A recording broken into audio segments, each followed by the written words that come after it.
Hey guys, it's Jessica here with another video, and in this video I am going to talk about phone and video meeting etiquette because I am very used to working from home, but I know that a lot more people are working from home or will be working from home considering our health situation right now.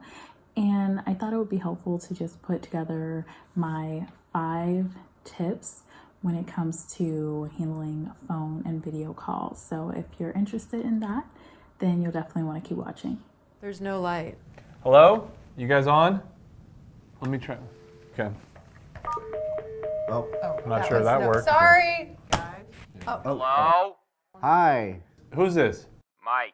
Okay, great. So what's our launch strategy here? All right, so my first tip is to actually, before speaking for a phone meeting, to make sure you're saying your name before you start talking.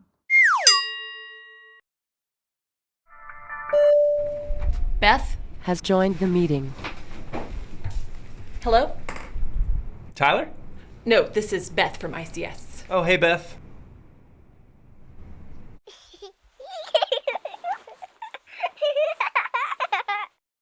So I say this because I have been on a number of phone meetings where people start talking and it's like you have no idea who's actually speaking, or it takes a while to figure out who's talking because of the amount of people on the phone. Now, if you just have like 3 or 4 people on a phone call, I think people can kind of get to know voices pretty easily. However, I was just on a phone meeting last week and there were over 15 people on this phone conference, and some people were able to share their videos, others were not. So for the people that weren't showing their videos, you didn't really know who was talking. We also have new team members, so it's like, who's that? And then people are in different offices, so like maybe I've never talked to you before. So if you're in that kind of situation, you definitely want to be sure to state your name before you start talking, just so everyone on the call actually knows who's talking and they're not like spending time for the first couple of seconds or whatever trying to figure out who in the world is this. Now, if you have a video conference call, that's different. Obviously, you can see who's talking. But even considering that, a lot of the times there may be a limit on how many people can actually show on the screen at a time. And then sometimes people aren't set up for video conferencing. So just take note of that. I think Microsoft Teams and Skype are a little bit different and tend to work a little better to where you can highlight the person's face. But even sometimes that doesn't work. Like some people aren't actually on that, they're just on their phone and dialing in. So I would just say common practice if you have a large phone meeting to state your name before you start speaking so everyone knows who's talking. All right, my number 2 tip is probably one of the easiest things to remember, but I kid you not, every time I'm on a video conference, someone forgets this, and it's just to mute your phone when you're not talking. Are you guys taking distributions? John? Oh, my bad. I was on mute. Let me start over. So I've prepared a present. So this literally happened on the last conference call as well. Someone had to tell folks as a reminder, hey, mute your phones because I hear background noise. That person was not me. But anyway, it's just annoying. Like most of the time you can hear your background noise on the phone. So just common practice, as soon as you get on the line, hit the mute button after saying like, hey, Jessica's here, and then just mute, because it really isn't distraction. And I've also been on meetings where like no one wants to say anything, and it's like you're that person that's like, hey, can someone mute?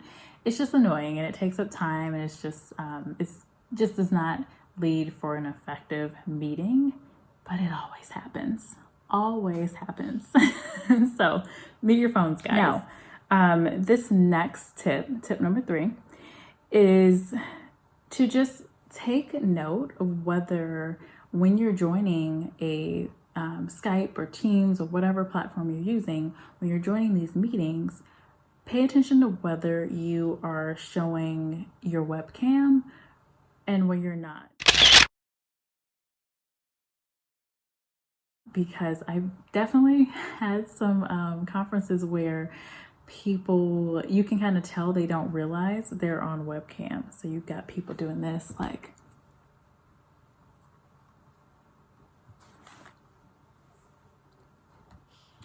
or just doing random things and they don't realize that they're actually on camera. Like, we can see you. So one tip is, I actually had a mentor that did this all the time, is to put like a little post-it. So the small ones that are like a little smaller than this, the minis, put that right over your webcam and you'll never have to deal with someone just seeing you. And that kind of gives you a little leeway to, if you do happen to join a meeting that is webcam, you're not immediately there. And then the other thing is to just take note of your screen. Like, you'll have options, test things out before you actually join the video. So you kind of know, like, okay, this slide is going to come on if I'm doing a video or if I'm showing my webcam and things like that. So just test it out, take note of it.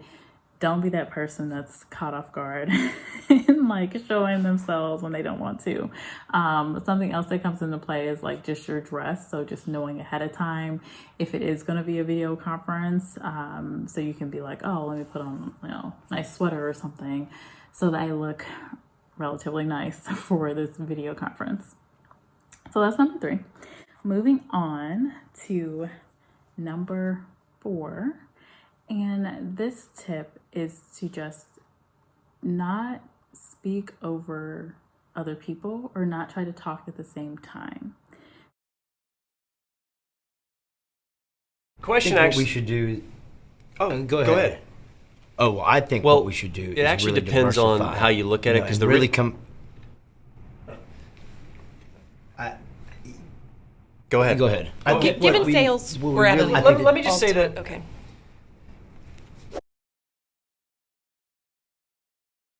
So this typically happens, and I think it's going to be natural. Like, there are going to be times when you're going to start talking and someone else starts talking, because no one really knows who's going to start talking. You don't have that in-person interaction where you're seeing someone's face and they're about to start moving their mouth. But it's kind of awkward when like it happens and then the people kind of keep talking over each other. So here's my tip. If you notice that you're about to talk, you can just say like, oh, I was just gonna say X, Y, and Z. You can go ahead, I'm happy to talk after, or just pause, give it a minute and see who starts talking. And if no one starts talking again, then go ahead and make your statement. It just gives it a little leeway. So going into that, I would say, if you do have a situation where, you're kind of running into multiple people talking, don't forget that most of these video and phone platforms like Skype, Microsoft Teams will also use chat. So you can use the chat box, and normally there's someone running the meeting or someone kind of watching out for that. So for example, if I had a question about something and I noticed that, someone's talking and I want to get that out while I can, or if I'm, kind of butting heads with someone and we're trying to talk at the same time, you can always use chat and just put some comments or your thoughts in there. And that can be helpful. Something else to remember is you can use chat if you're in a situation where you have a lot of background noise. I think it's the worst when you have someone trying to talk on the phone, yet they have like crying baby in the background or kids running around. They're still trying to talk, and like you're on the phone like, what is going on? And you got other people like trying to figure out what's happening. financials are looking great. Paul, do you have any comments on staffing? I was thinking about that because we get a few more contractor types in. Hold on, I'm sorry. Rex, get down! I don't know. I feel like when I looked at the numbers last quarter, that you couldn't really tell a huge difference. So if we were to really tighten that up, then I To me, If you know you have background noise, just, put a note in the chat, say, hey, I've got a little background noise right now, but here's what I wanted to say over the phone. Or you can always wait until, after your background noise dies down. But definitely don't be that person that's like, trying to talk, and it's just annoying. It's a little annoying. So there you have it. Those are my 5 etiquette tips for handling phone and video meetings. So number 1 was just to state your name before you start talking if you are on a fairly large phone meeting. The second one was to make sure that you are actually using the mute button effectively. Please use the mute button. Like, we don't want to hear what's going on in your house. The next one was just to make sure that you are noting if your camera is on or off, because that can be embarrassing. And then don't speak with people at the same time. Like, don't interrupt people. Just, be courteous. And then the last one is just to remember that you can use chat options when you are doing these video calls. So there you have it. Those are my tips. I hope it's helpful if you are, finding that you're doing more and more of these meeting calls. I know it can be a little rough to kind of get used to in the beginning, but I think using these tips will not only help you, but I think other people in your meetings may notice what you're doing, like stating your name before you start talking, and they'll most likely take on that as well. And, it kind of may happen organically, or you may want to develop some rules of engagement for your meetings, just like common etiquette that we're going to use for our phone or video meetings. Anyway, hope it's helpful. If you like this type of content, if you're looking for a job, if you are looking for a side hustle, I post video content like that on this channel. So if you like this video, give me a thumbs up. And if you like the type of content I provide, definitely subscribe, and I will see you in the next video.